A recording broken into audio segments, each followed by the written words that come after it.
Assalamualaikum warahmatullahi wabarakatuh. Perkenalkan, nama saya Dewi Anjani dengan NIM 204210068. Saya dari Fakultas Keguruan Ilmu Pendidikan dari Prodi Ilmu Pengetahuan Sosial di Universitas Balai Bandung. Di sini saya akan mengemukakan beberapa teori menurut para ahli untuk memenuhi syarat tugas mata kuliah teori-teori sosial. Oke, yang pertama di sini teori menurut Hannah Arendt. Hannah Arendt lahir dan dibesarkan di Koningsbrink, yaitu sebuah kota provinsial Jerman di Prusia Timur. Arendt tumbuh dalam sebuah keluarga borjuis Jerman Yahudi yang mapan, suatu kenyataan yang menyediakan baginya masa kanak-kanak yang terjamin serta latar belakang bagi sejarah hidup perkembangan intelektualnya.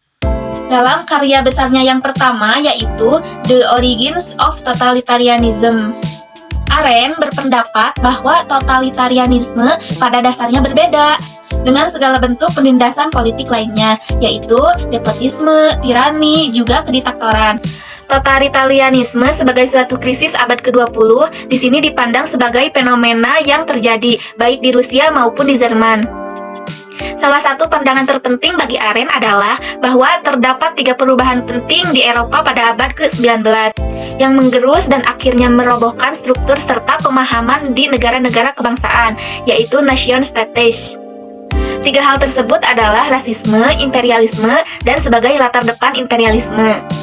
Gerakan-gerakan seperti fanslisme serta panjerpanisme yang menyediakan bahan baku bagi totalitarianisme pada abad ke-20 ini.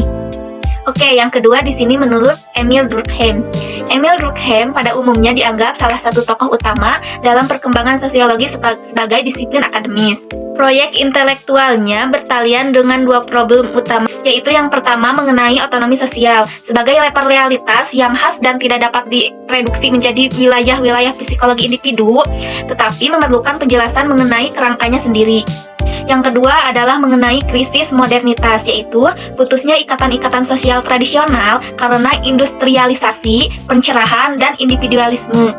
Durkheim berpendapat bahwa masyarakat bukanlah sekadar total individu-individu dan bahwa sistem yang dibentuk oleh bersatunya mereka itu merupakan suatu realitas spesifik yang memiliki karakteristiknya sendiri. Oke, lanjut. Di sini yang ketiga menurut Jürgen Habermas. Jürgen Habermas dilahirkan di Düsseldorf pada tahun 1929. Ia adalah asisten Adorno pada tahun 1956 sampai 1959. Pada tahun 1964, ia menjabat sebagai profesor filsafat di Universitas J. von Goethe Frankfurt. Antara tahun 1971 sampai 1981, ia menjabat sebagai direktur Institut Max Planck. Pada saat ini, ia tetap sebagai profesor filsafat di Universitas J. von Goethe Frankfurt. Habermas mengemukakan argumennya terus-menerus gagasan mengenai narasi yang sepintas, lalu ia tampak ditemukan oleh para filsuf pencerahan. Sebetulnya tidak sama dengan proyek rasio pengkalkulasi. Dikatakan sepintas, lalu karena bagi Habermas persoalan mempertahankan rasionalitas itu dikaitkan dengan pengukuhan diri dari spesies manusianya. Oke, yang terakhir di sini menurut Talcott Persson. Talcott Persson dilahirkan di Colorado pada tahun 1902. Ia adalah anak seorang guru dan pendeta di Kongregasionalis. Talcott Persson mengemukakan salah satu teorinya, yaitu teori tindakan. Dalam ilmu sosial, Persson sangat tak tertandingi dalam hal elaborasinya yang berkelanjutan atas satu skema teoritis. Teori tindakan ini sesungguhnya ada banyak karya dalam bidangnya.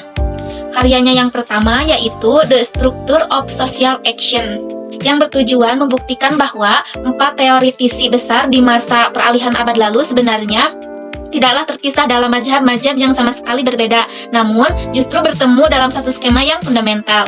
Mungkin dicukupkan sekian dari saya, mohon maaf bila banyak kesalahannya, saya ucapkan terima kasih. Wassalamualaikum warahmatullahi wabarakatuh.